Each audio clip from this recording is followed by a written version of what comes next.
This is Karen with NewClevelandRadio.net. And today has been an entertainment day at New Cleveland Radio. And I have Dan Bailey with me. And Dan, I'm so glad that I can pronounce your name because it seems like every other person I've talked to today, I have just messed it up completely. So thank you for having an easy name. You got it. No. So tell us a little bit about yourself and what drew you to music.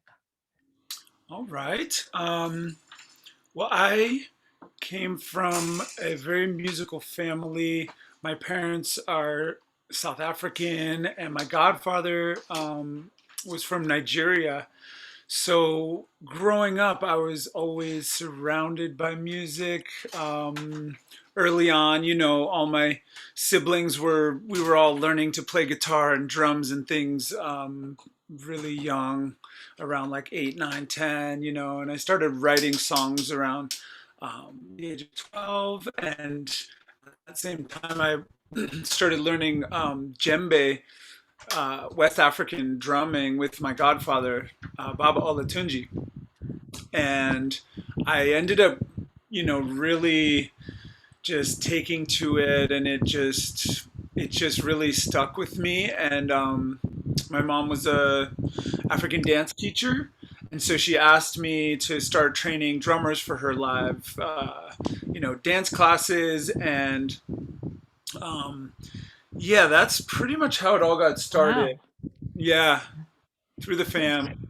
So, not everybody is as lucky as you are having that music already surrounding them, influencing them. In fact, many people that I've talked to recently have said, when they started showing that interest in music, their family sort of like looked at them cross eyed and said, really? Um, but, when you have that passion for something, um, it's always nice to have the support, but even without the support, you can really make a living at it. However, we also know the music industry has changed quite a bit, and especially this last year. So, how's that been for you? It's been very interesting to say the least. Honestly, it was a total blessing in disguise. I I kind of lucked out in the sense that I recently, in recent years, I chose to move to Hawaii and spend my winters there.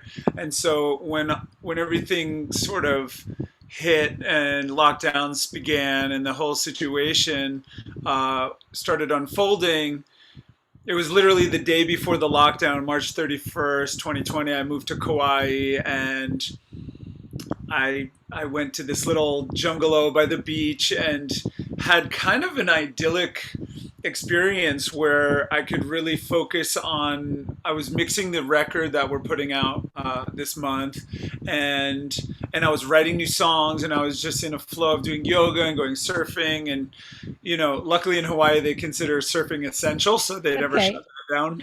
Um, and so I really got to kind of take a step back and slow down and dive into my mixes and do things that otherwise were kind of somewhat in the back burner. So I really appreciated the time to focus on really just finishing these projects and then like writing new music. And so yeah, it was obviously challenging in a lot of ways as well.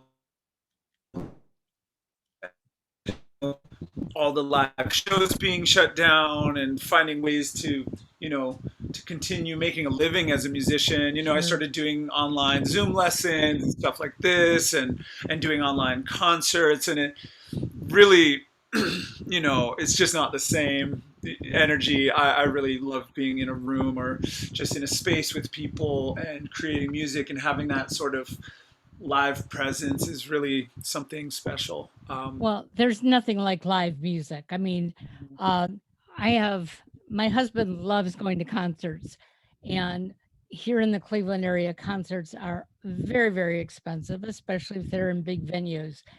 and I'll say to him, I might as well just listen to it on a CD or electronically somehow if I'm sitting way up in the nosebleed. And he'll say to me, "You're wrong." And I go with him and he's right. Even if you are that far away, it's a different sound, it's a different feeling. The energy is what makes live performance so great. But many, like yourself, did take this past year to take the break that they probably needed. Uh, if it weren't for the pandemic, you probably would have been doing gigs and uh, all around, and maybe you wouldn't have had as much time to write and produce. So, as sad as it is that it takes a pandemic for us to take the time that we need for ourselves, uh, we're sort of glad that you had that. But you mentioned that you were doing the recording. So, do you do all the producing and recording on your own? This particular project has been an interesting collaboration. Over the past several years, mainly I did produce it myself, and I would, work on the tracks in my home studios and get them to a point, and then I'd call up. I got a couple really awesome special guests on the record. So I would call up Chad Smith from the Chili Peppers and say, hey, you want to play drums on a couple tracks? Like, can we set up a session? And then so I would go into a studio and do sessions and lay down drums with him. And then actually in the same studio, we laid down the bass tracks with Bagidi Kumalo from Paul Simon's band. And then the other special guests we have, G Love plays harmonica on a couple tracks, and those ones I just like sent him the tracks and he was in the studio and just laid it down that way. So it happens in a lot of different ways these days. And yeah, generally I kind of self-produced everything at home, and then with drums and special guests I would get into the studio. Sure. And it's interesting for those of us who come and see you perform, we think that all recording is done in one session. You're all in one room and you're all recording together. My brother, who happens to be a music producer, many years ago, showed me that that's not all the way it is. And sometimes band members very rarely see each other except when they are out on tour or performing someplace. Right, So right. a whole different life that you guys live. And I also noticed as you were mentioning some of these other individuals that you played with, um, they come from other bands, and there's such a camaraderie amongst musicians that again doesn't flow over into our daily life. Any concept why that happens? Well, I think that I guess it's kind of like with anything, where you have something in common with people, and music in particular, for me at least, and I have a pretty strong feeling about it. It's just one of the most beautiful and powerful art forms, and part of being like a human on this planet, and to be able to you know collaborate with other musicians and like join our voices or our instruments and like create these vibrations that are kind of setting it. It sets a whole tone and a vibe and a mood, and what I mean. So with music, when you get together and like sit down to play, to jam or record or to write, um, there's just something that's really special and brings you into that present moment. And I think that that's a big part of what connects not just musicians to musicians, but also the music to everyone else. It's like there's this instant sort of recognition.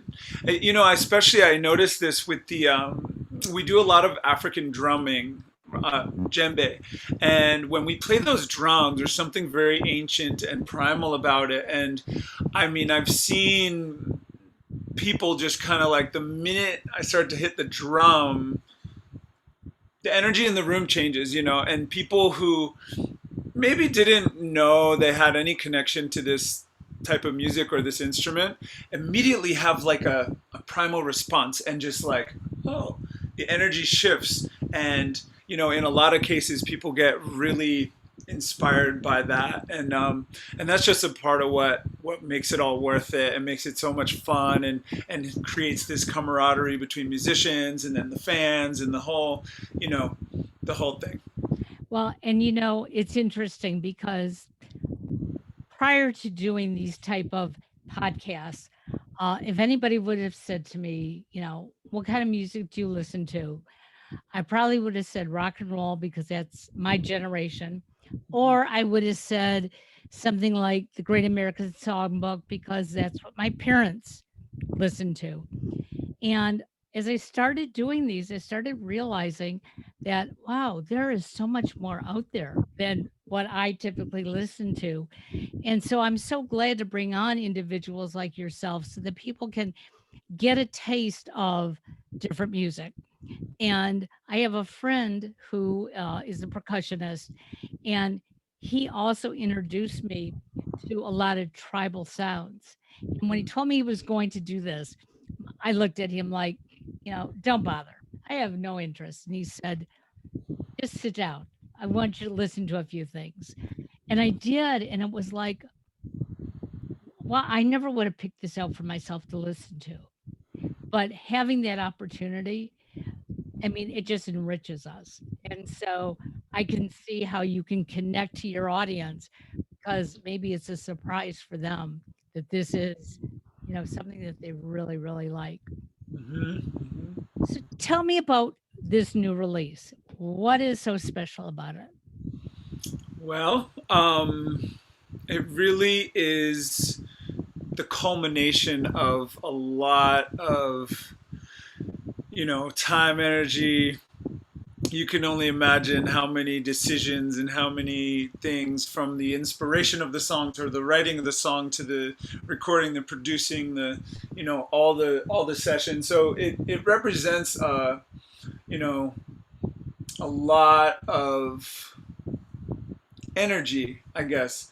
And it also carries like a very a deep message, and for me, so it's basically the first of a two-part project. Okay. That I call Soluna, which is like the sun and moon, and this is like the Luna record. It's called Alchemistic, and even when the name came to me, I wasn't. It just kind of came, and I didn't think too much about it, and I didn't really know what it meant. But I started to sort of look into it and kind of sit with it and meditate on it, like alchemy, mystical alchemy. That alchemistic. What is that representing? And alchemy is like transformation of like base metal into gold or something like this, right? This process of transformation, and this is sort of the mystical transformation. And I kind of realized, wow, it's a very kind of suiting name for this record because it goes from, it starts with this song called Why I Cry, and it's kind of this, it's a plea, it's kind of a cry, like a, from like a place of like, what is going on in the world? Like, I think we've all experienced this moment in our lives, and especially recently, like, what is this? And why, why are we going through this? And anyway, it goes through all these different songs and transformations into the finishing track is called Ain't Got No Problem, and it's sort of this like celebratory, like, just and it's like an Afrobeat anthem that we can all sing and just dance and celebrate. And I feel like that's really a big part of the energy we're coming into now, coming into this summer, coming out of this whole kind of, you know, introverted, moment in time on a global level that we've never really We've never tried. experienced or seen this before. And I think now more than ever, it's really important to gather and get together and celebrate life and like really remember our original prayer. Like, what are we really here to do? Why did we choose to come here to this planet at this time? What do we have to share? What do we have to learn? So these are some of the sort of themes throughout the album. We just put out a single called Magic. And there's a music video for it, and we're featuring Chad Smith on the drums. So that was sort of the first single release. So people can check that out right away. And then this coming Friday, what is it, June 11th, I believe? Yeah, on June Hmm. 11th, we're going to drop the next single called Easy to Close Your Eyes. And, you know, it's a bit of a commentary on sort of just the social, cultural situation that's going on in this country and also, beyond that. And just kind of asking people to, think again, like what are we doing to the planet, and what are we teaching our children? Like, how can we sort of, shift our daily habits and just little things that we might be able to change, that we can make the world into a better place for the future generations, and like, because there's just so much destruction and waste, and like, there's, and I'm not really one to focus so much. I like to, I'm a strong believer, like, what we believe in manifests, Hmm. our thoughts become things. And so you'll see through a lot of my music, I'm focusing on a lot of positive things. And but I definitely also like to be aware of just the reality of the situation that we're in, and how can we, be a part of the solution. So Absolutely. these songs are, you know, kind of just along. They're I guess the intention is just like, hey, think about your actions and what effect that has. We're all part of this web, right? And each of our actions has a ripple that goes out. So when we can kind of shift our energy and our thoughts, our mind, our intention into a more positive space, and like conscious of what our actions actually do, not just today and tomorrow, but like into the future for the future generations, then we can start to, shift the direction of humanity. I'm so grateful for your message because that is the basis of New Cleveland Radio, no matter what our shows are. It's about we can do the right thing. Okay. And if you do the wrong thing, figure it out and make the changes to make it right.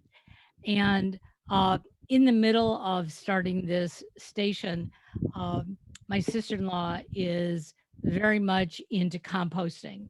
And she's got a big yard and she's got a composter and she does it to the nth degree, including she takes beautiful photography of compost waste. And she's trying to teach people to take part in life. And so I live in a condo. I don't have a lot of space, but I do compost in my plants. And when I Mhm. do, I feel this light airiness like you're talking about in music. I feel like, hey, I'm doing something.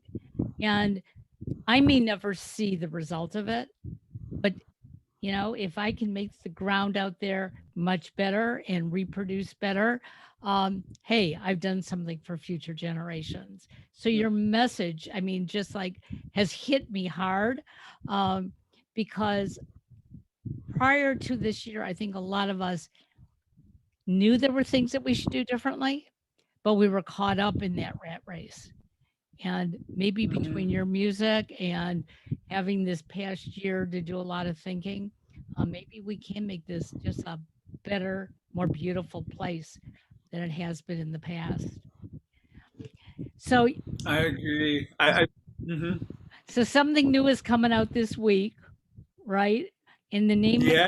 in the Mhm. name of it is, tell us the name. This single's easy to close your eyes. Easy to close your eyes, and I'm sure will be on all streaming platforms. Correct? Yes, it will. Well, Mhm. I want to tell our listeners that please pay for this the streaming platforms because this is the only way our musicians and the writers and the producers get paid. Um, and especially after a year of not being out in the public and not being able to perform, we want to help support you. So, again, anybody who's out there listening and you want to listen to Dan's music, please go out to the streaming and pay for your streaming. It's not that expensive. He's not going to get rich off of it, but he might be able to, put some food on his table, right? Right on. Thank you. Thank you so very much. And if you get to Cleveland to perform in the future, please let us know. We'd love to see you. And we just Absolutely. want to wish you the best with everything. Thank you so much. Do you want me to let people know where to find our stuff, Abs- or you're gonna put? Absolutely. Tell us, and then we'll put it out as well. Okay, sure. Um, well, just as you said earlier, how my name is easy to pronounce, it's also pretty easy to remember. All my handles are the same on all the socials. It's Dan Bailey Tribe. That's our .com. At Dan Bailey Tribe on Instagram, Facebook, YouTube, SoundCloud, you name it. It's all Dan Bailey Tribe. Well, we will definitely find you. We will definitely get that in the show notes. So for those of you listening, if you said, hey, I didn't catch it, well, just go back and read the show notes. And just so that you know, we'll be on YouTube, we will be on Instagram, and about 15 of the streaming audio platforms. So there's no excuse for people not to know Dan Bailey Tribe. Great. Thank you. Thank you again. Have a great day. Pleasure. Aloha.